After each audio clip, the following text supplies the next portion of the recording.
Hello, everybody, and welcome to Variant Edition's Best of 2020. My name is Brandon. I'm Danica. And today we're going to go over two different things. Really? Two? Dos. That means two in Espanol. Yeah, we're going to go over our top 20 graphic novel sales of the year of 2020, and we're both going to give our personal bests, two books that we chose ourselves that are very special to us in our hearts. The ones on the top 20, also very special to us, but these are the ones that spoke to us specifically. Yes. And might I say, it was a hard choice to get two books from this year because there were so many good choices. Absolutely. So let's get started with the top 20, and Max, cue the graphic. Max is a cat. He's one of our interns. He didn't get the graphics ready. We don't pay him. Also, he's a cat. He's a cat. He has no thumbs. So let's get this in post. Awesome. Looked great. Yeah, let's go straight into our top 20. Would you like to give us our number 20, please? Absolutely. Number 20 is Aster and the Accidental Magic by Tom Pico. This was a super fun one. It's basically... Hello. Okay. Oh, I'll just stay back behind here. No, it's okay. You stay there. See? Pretty book. Pretty book. Professional. It's this really nice all ages fantasy. If you're into Hilda or mythology at all, definitely check it out. Yeah, I've been calling it a reverse Hilda for people. It is, yes. Because it's about a young girl who is more comfortable in the city, who gets to move out to the country, and then wild kind of like, I was going to say modern magic. Yeah, I was going to say modern fantasy, but that's not what I'm looking for. It's sort of like magical realism fantasy. Yeah. Where things are weird, but they're just like, well, of course that's weird. It's just how it goes. Next up, we've got Stages of Rot by Lenoir. I'm going to say Sturt. This one comes to us. This one comes to us from Piao Studios. They are an outfit from Sweden. And they we're one of the only places in actually Western Canada that carries this book. It is a gorgeous sci-fi series about basically like a space whale that ends up dying, and the whole book is about this kind of microbial society that kind of grows in and around it as it starts to decay. Absolutely gorgeous book. As you might see here, there's some spot foil on the cover that just do an amazing job. And it has French flaps. I love French flaps. He really does. All right. Number 18 was The Old Guard Volume 1. A lot of this excitement was because the movie came out on Netflix. So even if you have seen the movie, actually, definitely check out the book. It is about immortals who work on trying to save their parts of the world. And the movie starred Charlize Theron, so I mean, there's a really good quote there. But namely, to get you into the comic, it's written by Craig Rucka and drawn by Leandro. Is that an R? Oh yeah, Leandro. Sorry. Oh, okay. I wrote that down real bad. Leandro Fernandez. So Rucka worked on the movie. He basically wrote the script as well, so it translates fairly smoothly. Right, coming up next is our number 17. Whoop. Nope, other way. You gotta come over. Come on. It's The Adventure Zone. The Adventure Zone by Various McElroys and Carrie Pittish. Y'all might know the series from the podcast, and y'all might not. And if you don't, it's still a great read. It's a good, basically D&D style adventure because it is really a D&D style adventure. So yeah, definitely check it out. There's 3 volumes, but this is actually our bestseller of the 3 volumes this year. Fairly interesting. A lot of people trying it out. Yep. And we did have a lot of requests this Christmas season for it as well. So not only were people trying it out for themselves, they were also giving it to their friends and family. Excuse me. Next up is Harleen by Stefan Sedgic. It is about Harley Quinn. It is, oh no, what have I done? I didn't know you had done that. I put them up randomly. I have actually no idea who was going to do what, and I just put them up there because I'm a professional. Yeah, you are. He's a very handsome professional. What is me? Oh, you can, oh, okay, yeah, that's, hey! Okay, get out of here. All right. So Harleen is about Harley Quinn before she's Harley Quinn. So she's Harleen Quinzel, and it is about her journey into falling in love with the Joker. There's a lot of inner thoughts, inner workings. It's the side of Harley you don't really see. And I thought it was brilliant. Ideally, he says there will be 2 more arcs, so there'll be hopefully 2 more books. I think the sales went well enough for DC to continue. They were extremely happy with it, yes. Yeah, and I think it's just wonderful. All right, coming up next is actually one of our bastard title page choices. That's a series of books that we curate book plates and exclusive covers for, along with a bunch of other like-minded shops around the world. And it is Planet Paradise by Jesse Lonergan.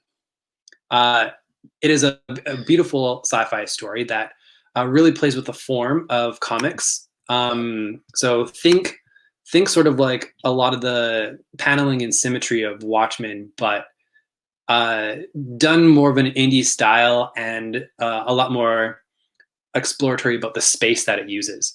It's a really interesting sci-fi story about survival, and it's gorgeous. All right.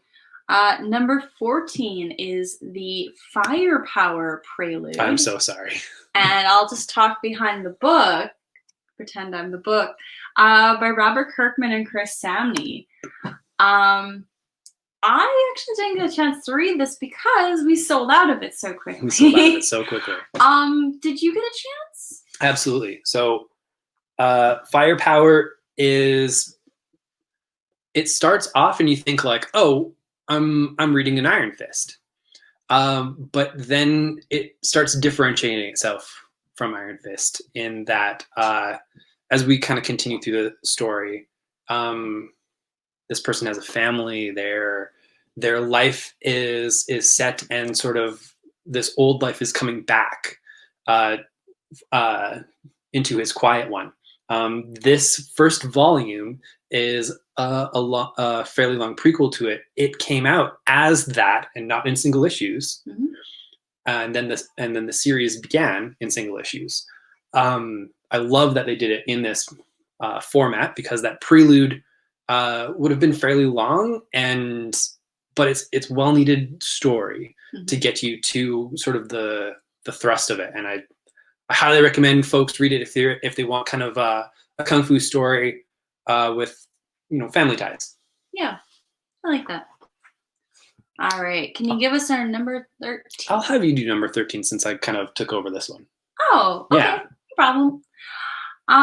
So Monstrous Volume 5 by Marjorie Liu and Sana Takeda. A lot of people were waiting for this one. We have had people champing at the bit for Monstrous since really it started in single issues. And then once the volumes started coming out, it just grew and grew and grew. So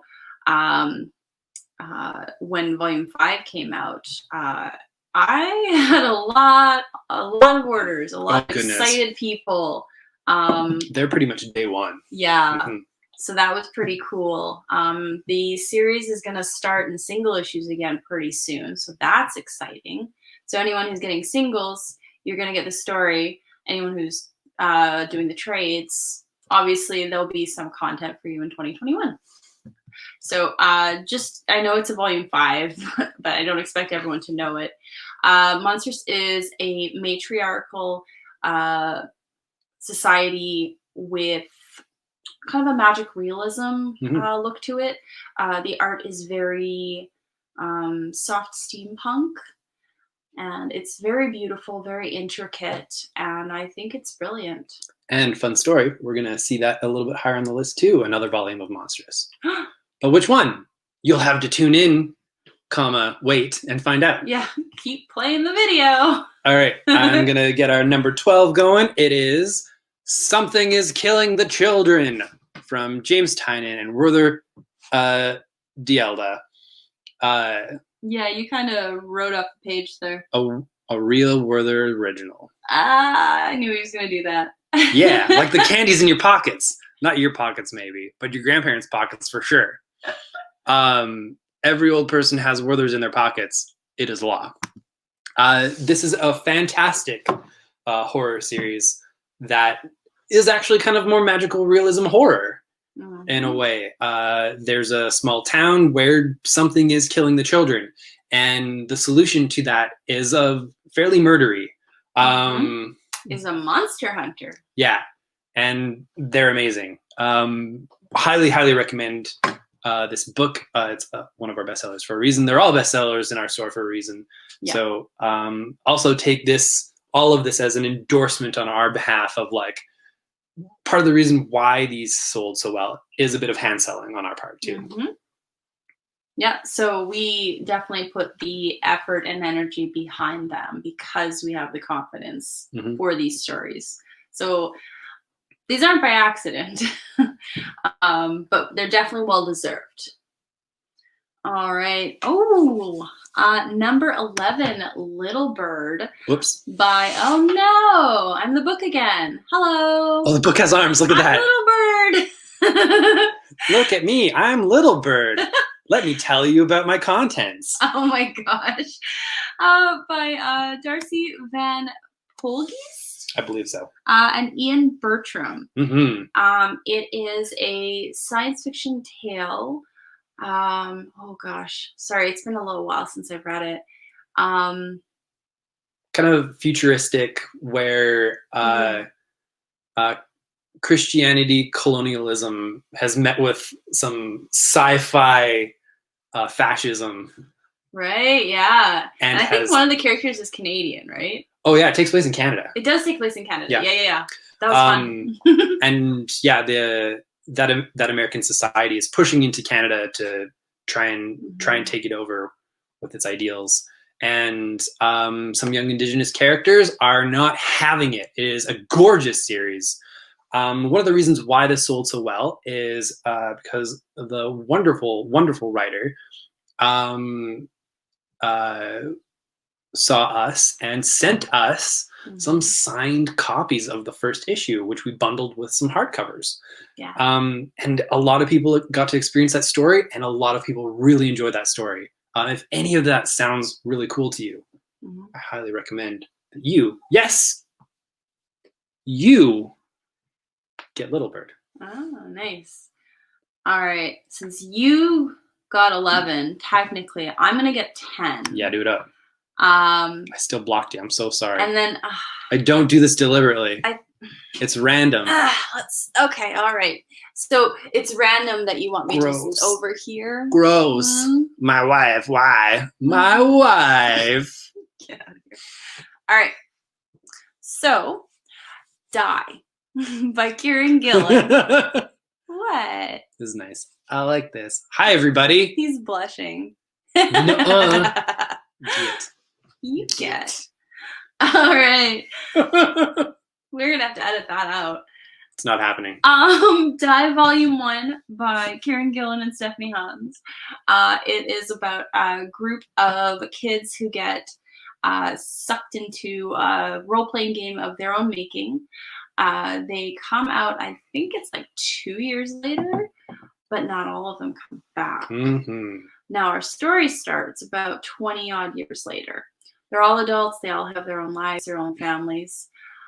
But something happens, and they need to go back in the game. And it'll break your heart. Yeah, it will. But it's the most beautiful comic. I think Stephanie Hans is one of the most talented comics artists these days. And another cool thing actually, is that Gillan made the game. Yep. So he has the rules of that game in the book. So if you want to play this brand new RPG game along with reading a comic about it, absolutely get Die. And with each new arc that comes out, he adds to the game. Yeah. So it's not to spoil the story, but to enrich the world. All right.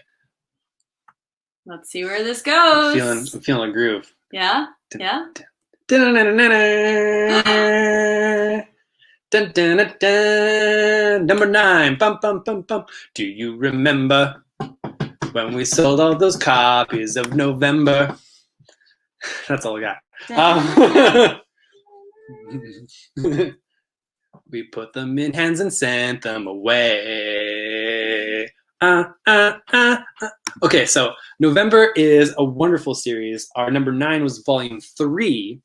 Another volume is a little bit higher on the list, and it's a beautiful series. Matt Fraction talked about it as wanting to tell a crime noir story about all the characters that are at the side of the story that are affected by it. So, so far, because 3 out of the 4 volumes are out, you don't have a really clear picture of what's happening.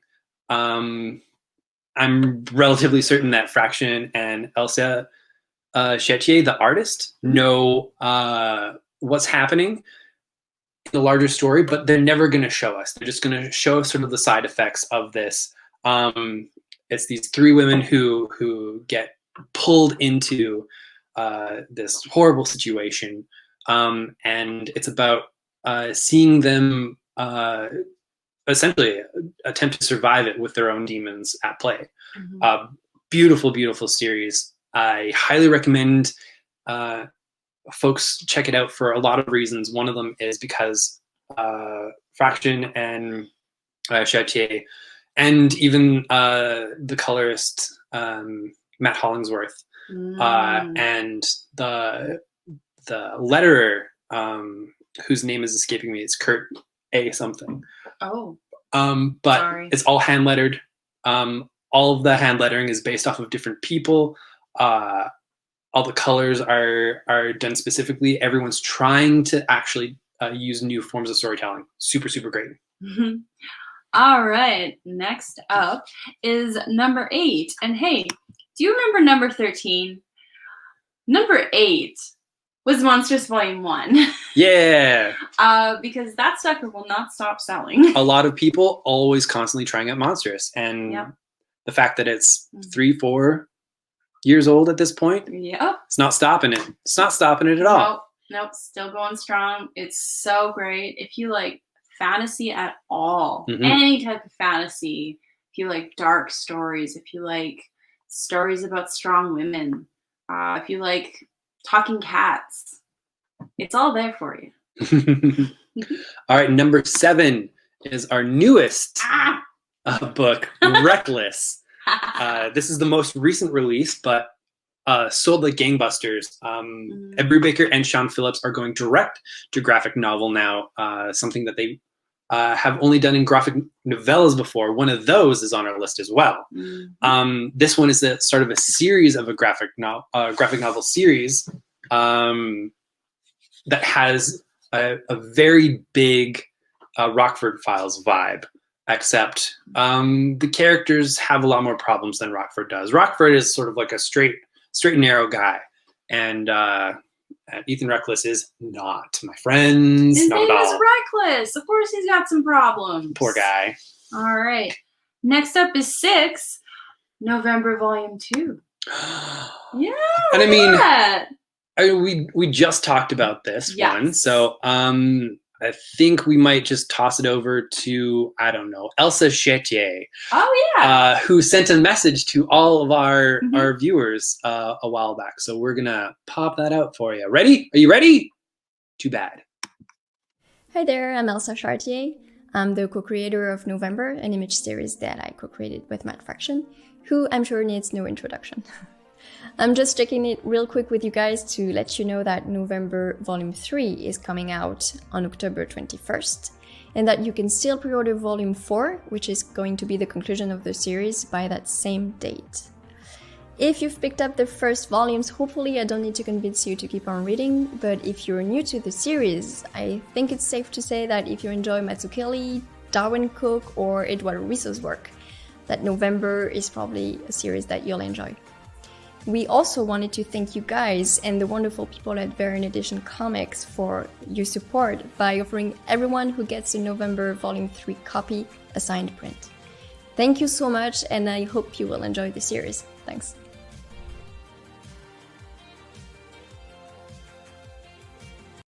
Oh, that was really cool. That's pretty cool, right? That was very cool. I super love that happened and that she reached out to us. It did help us sell quite a few more volumes of the entire run of November, which is very, very exciting. Yeah. Oh, yeah. Number 5 is another repeat. Die Volume 2. It's our last repeat, I believe. It is. From now on, only solo acts. Although a returning creative team, which is coming up next at number 4. We've got We've got Pulp. Pulp is another Ed Brubaker, Sean Phillips. It was actually supposed to come out in ye olden days before Diamond shut down, before the first major shutdowns around the world from the COVIDs. It came out afterwards, partly because it was sent off to the printer and then stuck there. Yay! Oh no. Same with Volume 2 of November, actually, or either that or that one came out just before and 3 came out just after. One of the two. It's a wonderful series about kind of pulp westerns and period of American pop culture, kind of right during World War II, early World War II, before America really entered the war, and the Nazi propaganda that was in America, because a lot of Americans were on board with the Nazis. Heck. More things change. Next up, number 3. We're getting to the top. It's Sentient by Jeff Lemire and Gabriel Walta. Fancy. Ooh, you got an angle on that one. So this is about sorry. This is about a crew that something goes terribly wrong, and I'm trying not to spoil any of it. The children of the ship basically are left alone with the AI, and things go downhill from there. Yeah. It's a hard story. It's a heartwarming story. Yeah.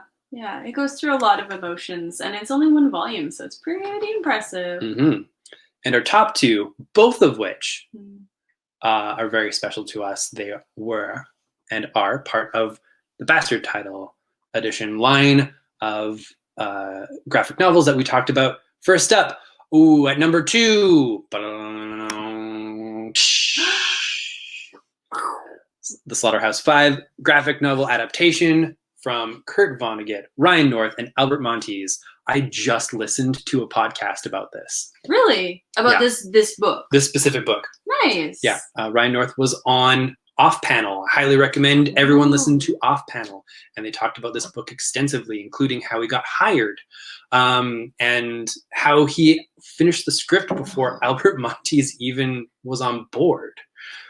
which is very surprising. But they were very simpatico about a lot of stuff, and how to approach how Kurt Vonnegut was also part of the story, and how to approach that in terms of this being a comic adaptation, how they would build those elements in from the original Slaughterhouse Five. So not sort of like your straightforward verbatim, something really interesting the way that they do with Slaughterhouse Five. We've talked to people who are huge Kurt Vonnegut fans who are kind of a little iffy about this adaptation. To their credit, Ryan North and Albert Montes were also very aware of the book and what it means, and were huge fans of Kurt Vonnegut, and really approached that from a, like, if we can do it in a good and interesting way, we'll do it. If they're just like, no, just do the straight adaptation, then it's not going to work. No, and it's quite a visual book. They did a beautiful job. Absolutely. All right, we're here. Number 1, our top seller of the year.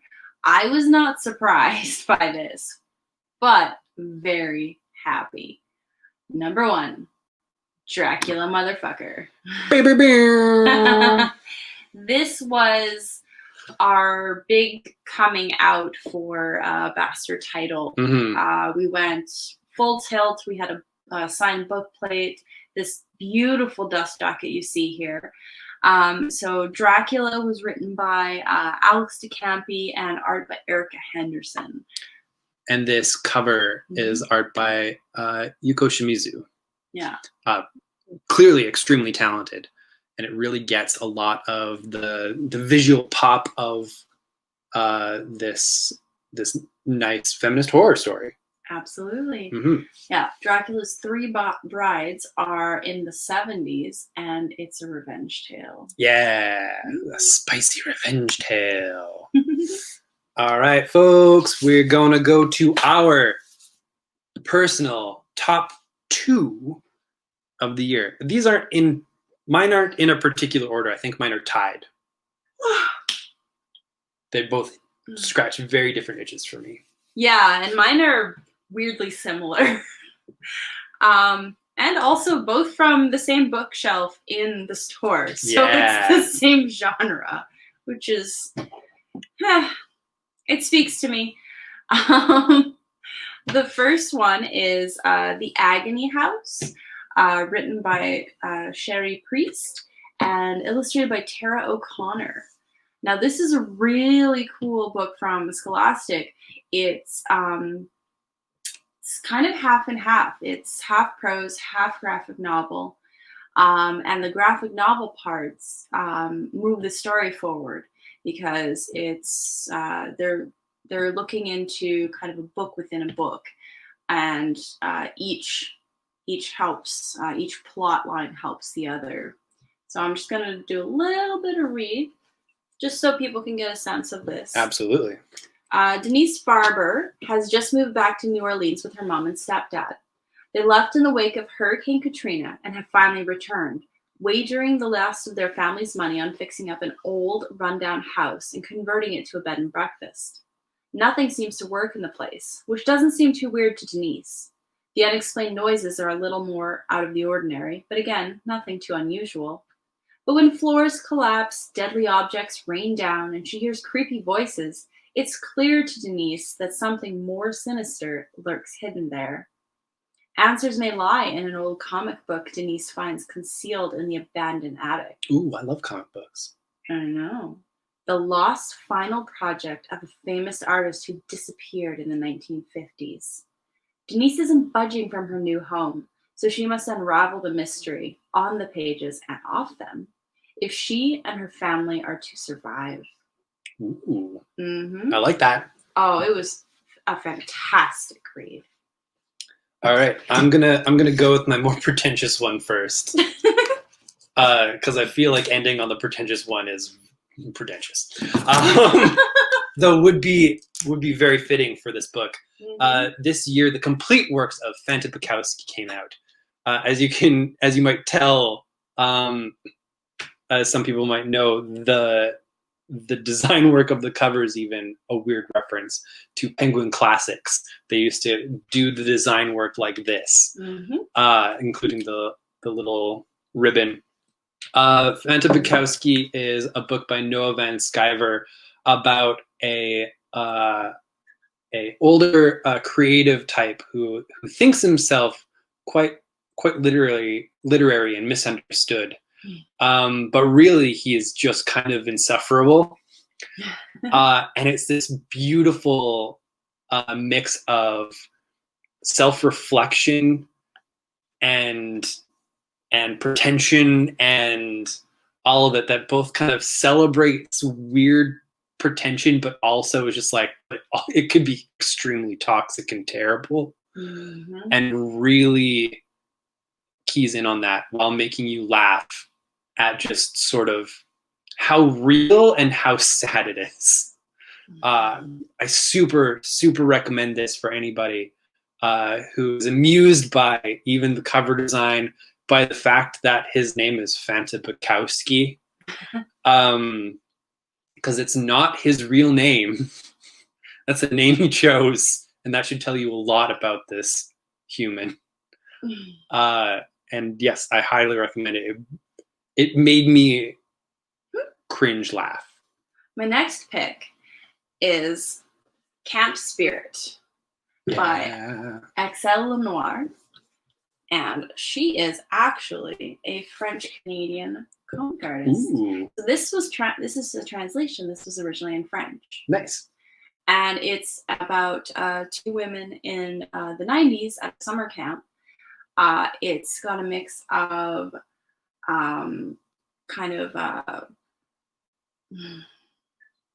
summer camp memories, coming out memories, crushes, rambunctious kids, and something supernatural. I do love that. And I'm loving this back description too. Yeah. Summer camp is supposed to be about finding nirvana in a rock garden, but Elodie prefers Nirvana and Soundgarden. Can she confront rambunctious kids, confusing feelings, and supernatural horrors all at once? So cool. The answer might surprise you. It's yes, it's cool. That's the only thing I'm going to spoil. Want you, I know if I need you. I die to find out. I die to find out. That's a little bit after when this book is based. Just a little bit. Another reason I do like it is because it reminds me, the art reminds me of early Giant Days art. And that's what got me. But when I was reading the book, I couldn't absorb enough of it. When I got to the end, I don't even remember what I said, but I think I slammed it down and was just like, that was amazing. Yeah, I have not a vivid remembry of what she said. You can be a remembry. A vivid remembry of what she said. But I do remember this jubilance. It just like was flowing out of her. She's just like filled with energy and just like, oh my God, this was amazing. And so when she grabbed it for one of her picks, I was just like, of course. Of course, yeah. So this and The Agony House are two books that made me feel something this year. And that's how I picked. Yeah. There were a lot of good books this year and a lot of books that made me feel something. But those ones are special. Awesome. All right. And my second pick and the final one on this tour de force, that's French. Ooh. Ooh la la. Ça suffit. Just ignore him. That's something he says. Ça suffit. It's not actual French. The Magic Fish is a beautiful, beautiful story by Trung Li Young. You might know them as Trungles. It is a story about a young boy from an immigrant family who, once they've come over here, don't have a whole lot, are kind of doing what they can, but they the family really cherishes taking books out from the library and experiencing stories, and very specifically a lot of fairy tales. And so the fairy tales help his parents learn and speak better English while he is sort of growing and learning himself. This is also a story about him trying to figure out how to come out, and a lot about friendship. But the main crux of the story is the fact that fairy tales are so malleable. The cores of them are the same, and there's the same kinds of fairy tales, and in different societies, and they shift from different perspectives depending on where you grow up. They've got a take on the Little Mermaid in here. They've got a bunch of different things with gorgeous, gorgeous artwork. Every time I saw a dress in this, I was just like, oh my God, that's so gorgeous. Because the detail is stunning. But the main idea is stories are powerful, can shift and have meaning for all of us, can be what we need, and can change to be what we need, and use as communication to tell us things can be okay. And there's both the experience of this young boy's mother losing a loved one, and coping via stories, and there's the story of this young boy trying to come out to his parents, and being able to speak through these stories. And it's amazing work, and I'm very happy to have experienced this year. Wow. Mm-hmm. No, that was a beautiful book. Jungles is a huge talent. Absolutely. Thank you all for watching. That is our top 20 and 2 of 2020. You kind of made it like 2002. Pretty much, right? Hey guys, remember 2002? 2002 of 2020. Thank you all for watching. Please, either in the comments here, wherever you're watching this, let us know what your favorites were. Mm-hmm. Or even if you would like a copy of one of our favorites. We can make that happen for you. And as always, we're available to chat pretty much anywhere you can contact us. And we are also streaming every week on Tuesdays at 8:10. That's when we talk about new comics every single week. Yep. New comics and graphic novels for your eyes. All right. Thank you so much for watching. We'll talk to you soon.